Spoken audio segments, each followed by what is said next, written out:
So in this video, we are talking about one-to-many and many-to-many relations.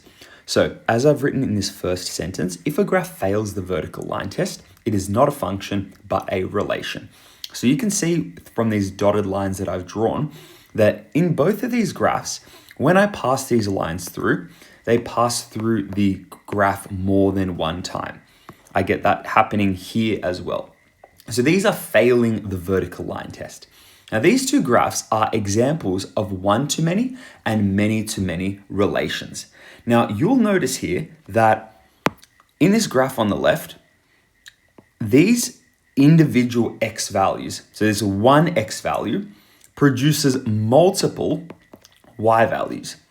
This x value, if I were to put the input in, I would get multiple y values out. And the same thing here. So this one is an example of a one-to-many relation. Now, a feature of this is that one x value, or one input, produces multiple outputs, or multiple y values.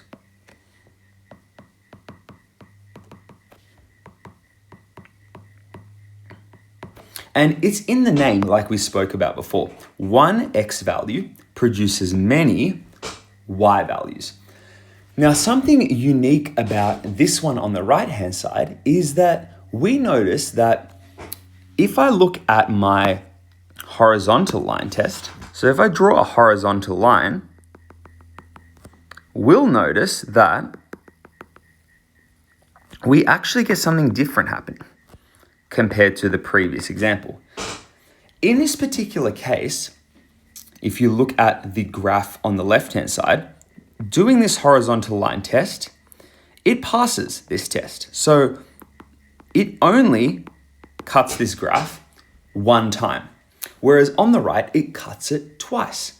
Now, this is what makes the one on the right a many-to-many function, because many x values produce many y values. If you look here, let's draw in 4 points on here. Let's make them really clear. This one, this one, this one, and this one. Now, multiple x values, these inputs, produce multiple outputs, y values. Multiple x inputs here produce multiple y outputs.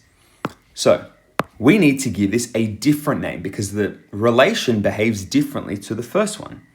We call this a many-to-many relation.